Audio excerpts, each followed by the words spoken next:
Hello, and welcome back to another episode, another show. Welcome to the match reaction: Leicester City versus Chelsea.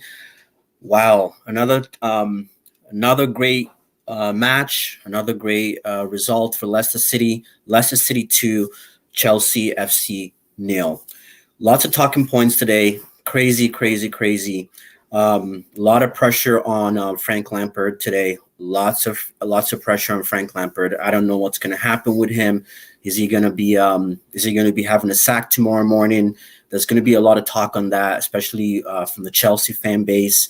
We can already see on Twitter, Frank Lampard out is trending on Twitter. So that's going to be crazy, man. Obviously, this was a big game. Leicester City had the opportunity to go first in the league today, while Chelsea looking to build up from the last win they had, the win they had last week. So that was definitely a game that both sides were looking forward to viewing. Leicester City fans versus Chelsea FC fans, and the game started with Wilfred Ndidi stamping his presence in the game by scoring that deflection.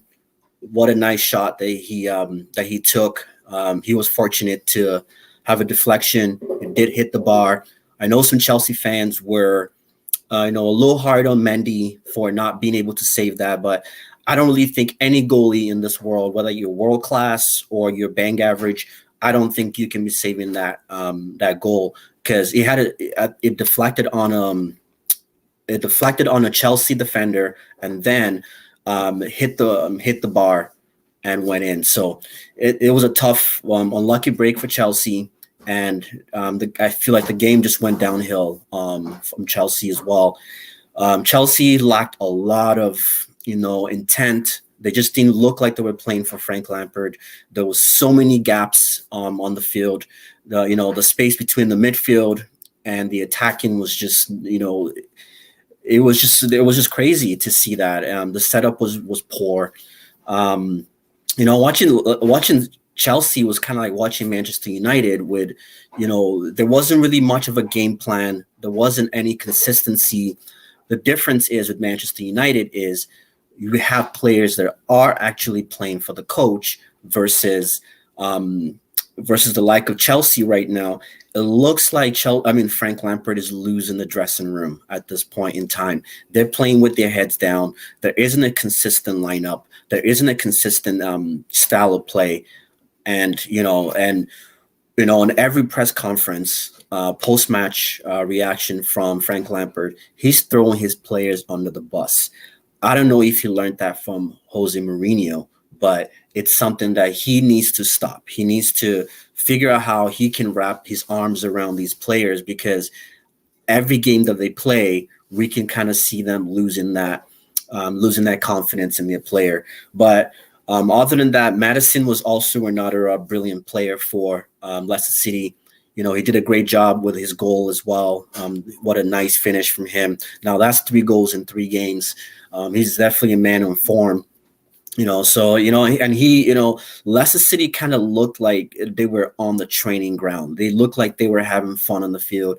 They were just passing from, it just had a free flow the way they were playing, versus Chelsea couldn't really seem to get it from they couldn't seem to get out of their half. So it was definitely one of those games that it definitely started wrong for Chelsea, and Leicester City definitely capitalized on that.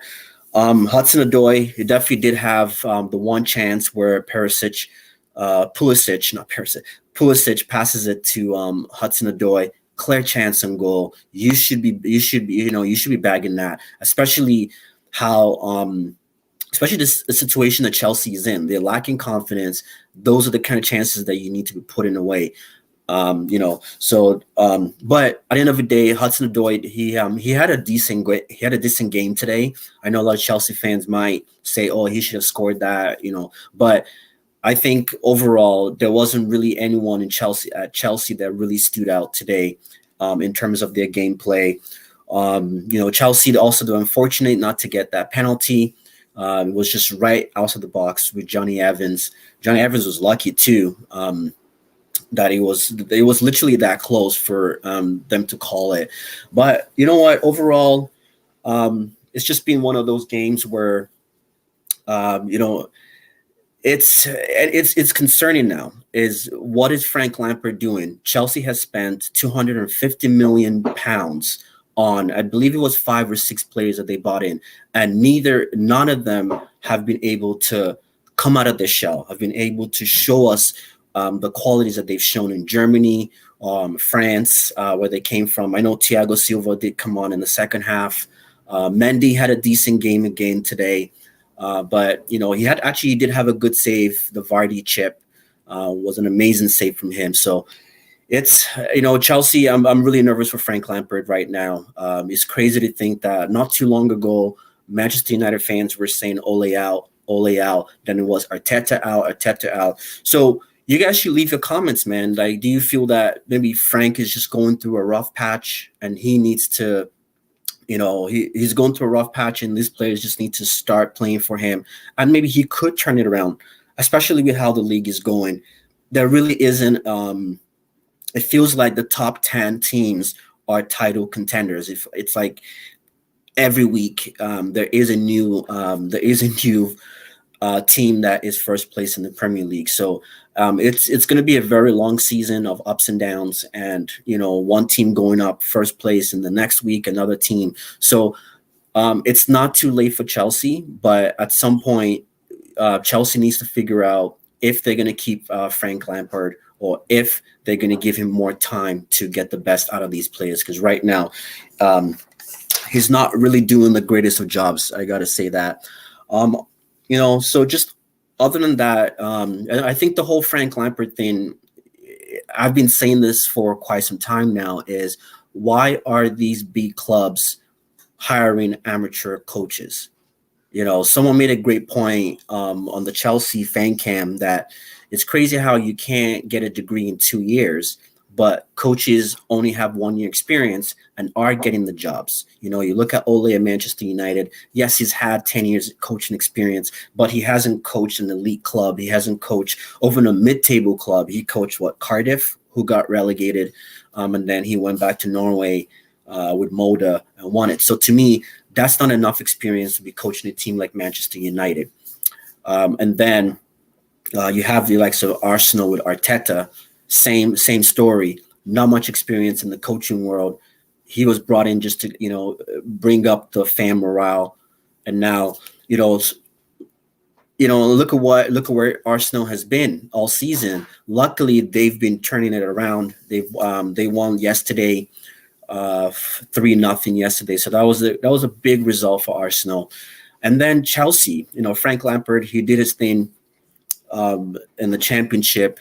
You know, coming to Chelsea, you know, it was great because Sarri had just gotten fired, and then Eden Hazard had left. So it seemed like, you know, let's just bring Frank Lampard in just to keep the fans happy, and especially with the transfer ban, he did a great job with the transfer with the youth that he from last season, and then Chelsea spends 250 million pounds this season on talented players, and Frank Lampard is struggling now to handle not just the players on the field, but it seems like he's struggling to keep their morals up in the dressing room. So there is going to be a lot of talking points in the papers tomorrow morning about Frank Lampard's job.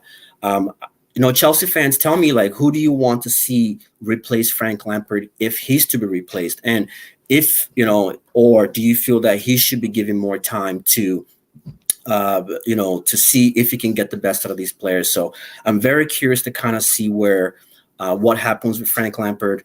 Like I said, you know, Ole has turned it around for Manchester United. Arteta seems to be turning it around for Arsenal. Maybe Frank Lampard might be able to turn it around for Chelsea as well. What was your take too? So Chelsea had an opportunity to score a goal with a penalty. What was your take on that VAR call? Because for me, I think that was a very unfair call. I think that was onside. I forget whose arm was keeping Timo Werner on. I don't know. To me, that was a very close call, but I think that was a penalty in Chelsea's favor. And also, just to I think Timo Werner coming in, he's had a lot of criticism today as well. All season, he's had so much criticism all season. But I think today he kind of showed glimpses of what we've seen him do back in Germany. He was. I remember when he did come on, he had the nice dribble and then passed it to Pulisic, and then almost had that shot on goal. So, and then he had the goal that got disallowed for offside. So I think Timo Werner did have a good game overall for Chelsea when he came on. But other than that, I would say, the man of the match for me would be Wilfred Ndidi. Man, this guy, he's continuing to show that he's the next Conte. He is probably one of the best CDMs in the world right now. And I know a lot of teams might not be looking at him, but if I were Manchester United, I would be looking to get Wilfred Ndidi. If I was Manchester City, I would be looking to get Wilfred Ndidi. I think he's a talent. It's a huge question of what he's going to be worth. Is he going to be worth 60 million, 50 million, 70 million? That's yet to be decided, but I think he has a big contract in his career. It's just a matter of what team is going to be willing to pay, whether it's 60, 70 million pounds, especially after the pandemic. So it's going to be very interesting to see how it goes. But the Foxes go top of the league officially. Manchester United play tomorrow, so depending on how Manchester does tomorrow, Man U could go back on top. So is definitely an exciting week. Just wanted to kind of do a quick match reaction for the Leicester City Chelsea game. It's definitely been fun, man. It's definitely been fun. We'll be live again tomorrow, same time, 5:30 Eastern time. I believe that's 10:30 p.m. English time as well. So we'll be there doing the match reaction for Fulham versus Manchester United. So if you're watching, you're new to the channel, please like, please subscribe, and please share. And we'll see you next time. Thank you, and have yourself a good one.